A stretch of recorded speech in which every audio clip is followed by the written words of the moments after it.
محفل میلاد اس مقدس اجتماع کو کہتے ہیں جس میں نبی پاک کے تشریف لانے پر لوگ اللہ کے شکر کے طور پر محفل سجا کے بیٹھتے ہیں۔ بعض دوست ایسے ہیں جو محفل میلاد کے معاملے میں بڑا سخت رویہ رکھتے ہیں۔ بڑے کھلے دل سے اور بڑے حوصلے کے ساتھ بات کر رہا ہوں۔ اب ظاہر ہے کہ دور بدل گیا ہے اور میڈیا میں ہر چیز کھل کے آ گئی ہے۔ مجھے بتائیے گا بھلا یہ محفل میلاد میں کیا ہوتا ہے؟ پہلے قرآن مجید کی تلاوت ہوتی ہے، اس کے بعد کون سی چیز ناجائز ہے اس میں وہ آپ بتا دیں، نکال دیتے ہیں محفل میں سے۔ کوئی ایک چیز بتائیں آپ۔ سب سے پہلے کیا پڑھا گیا؟ قرآن مجید، پھر حضور کی نعت، اس کے بعد واعظ و نصیحت، پھر صلاۃ و سلام، پھر دعا، پھر لوگوں کے لیے کھانا۔ تو بھائی اس میں سے جو چیز ناجائز ہے نا شریعت سے ٹکراتی ہے وہ آپ بتا دیں، وہ بیچ میں سے نکال دیتے ہیں۔ آپ بتا دیں۔ کسی چیز کے مجموعے کا نام عمل ہوتا ہے نا۔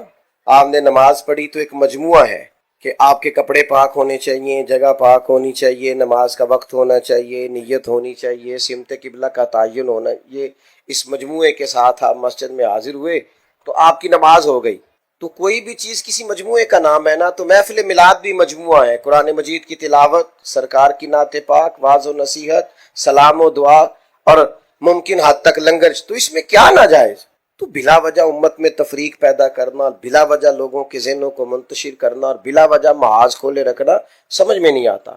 محفل میلاد کریں اور خوب اللہ کا شکر ادا کریں کہ مالک تیرا شکر ہے ہم حضور کے غلام۔ پی ایچ ڈی تعلیم ہوتی ہے آدمی کی اور کئی ممالک میں اس کا بزنس پھیلا ہوا ہوتا ہے اور وہ بڑا سمجھدار معاملہ فہم ہوتا ہے، لیکن ہدایت سے دوری کا یہ حال ہے کہ وہ اپنے ہاتھ سے بنائے ہوئے بت کے سامنے ہاتھ باندھ کے کھڑا ہو رہا ہے، عبادت کر رہا ہے۔ یہ خدا کا شکر ادا کرو کہ اللہ نے ہمیں میلاد والے محبوب عطا کیے، تو انہوں نے ہمیں بتایا کہ تمہارا رب ہے، تمہیں پیدا کرنے والا، پالنے والا، نعمتیں دینے والا۔ ہمارا یہ جو شعور کی بلندی ہے نا، یہ نبی پاک کے میلاد کا صدقہ ہے۔ ہم نے جو اللہ کو پہچانا ہے، اپنے آپ کو پہچانا ہے، ہم نے حقوق کو پہچانا ہے، معاشرے اور سوسائٹی میں اقدار بلند ہوئی ہیں، اخلاق بلند ہوئے، تو یہ سب اس میلاد پاک کی تصدق اور اس کے وسیلے اور اس کی برکت سے ہوئی۔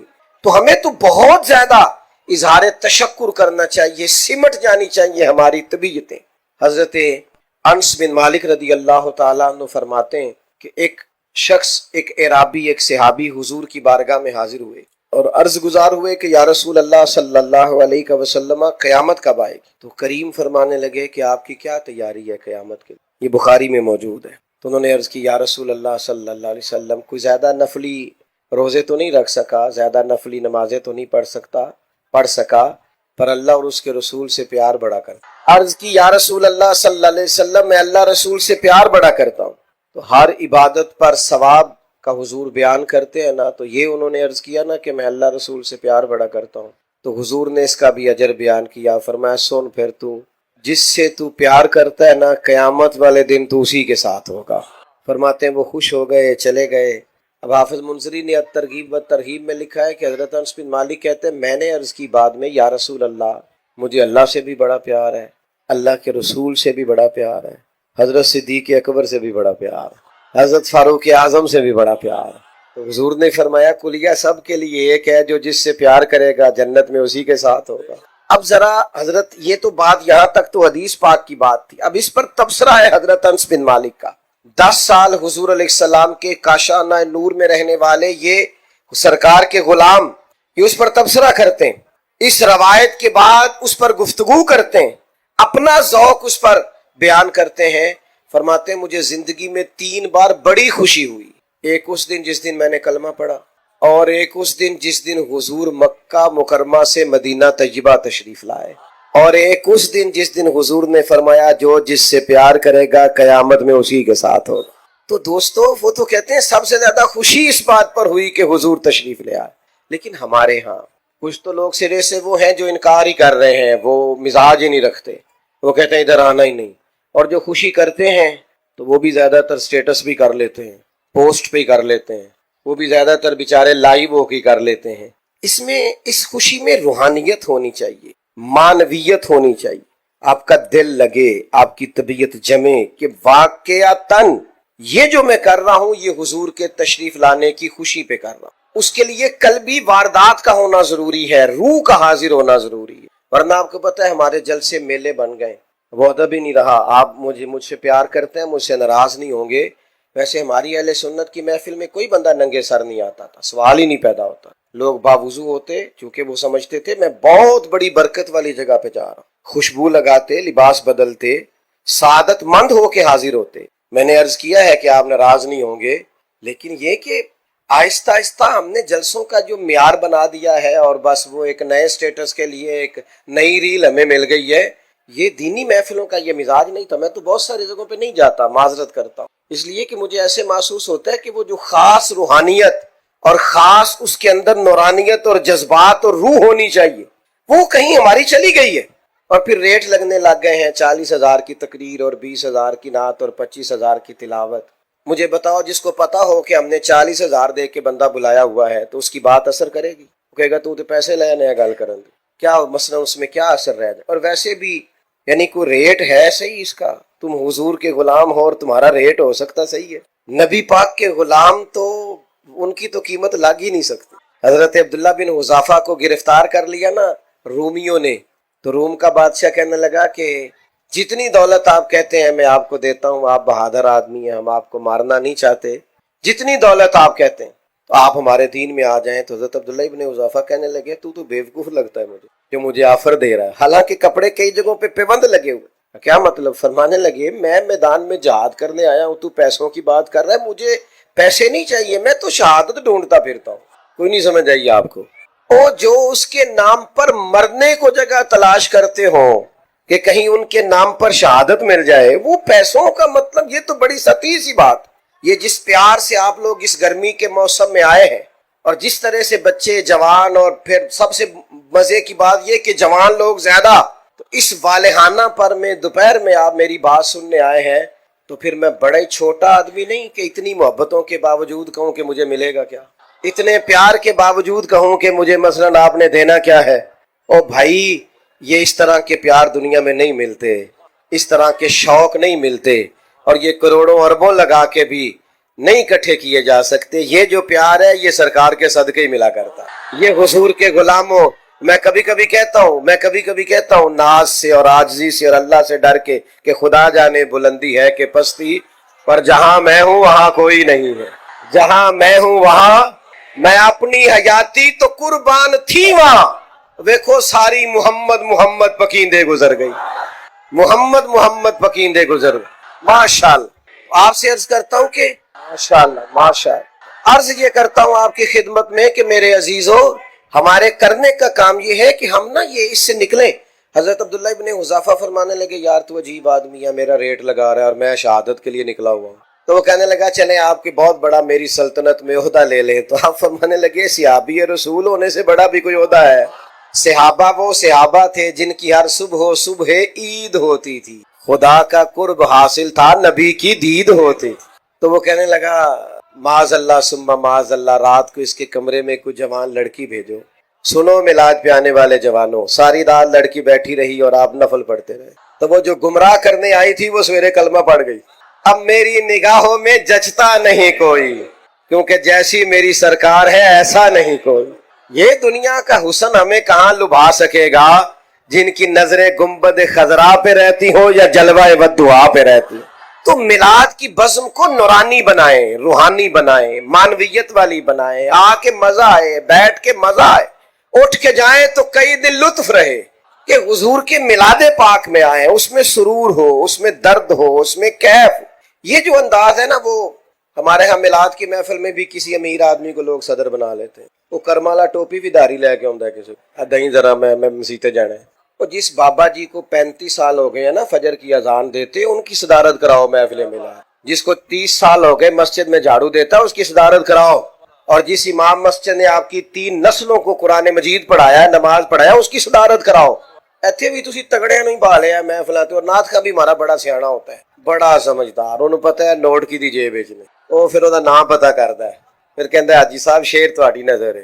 میں کہ میرے کو پیسے ہوندے تے میری نظر بھی ہو جانا سی، پیسے ادھر ہے نا تو سارے اس طرف تو نے، اور کتنا تو نادان ہے۔ شیر حضور کے نام کا اور نظر حاجی کی نہ کر ایسے، یہ مدینے والے کی بات ہے۔ اعلیٰ حضرت بریلوی چلے گئے نا دکان پہ تیل لینے،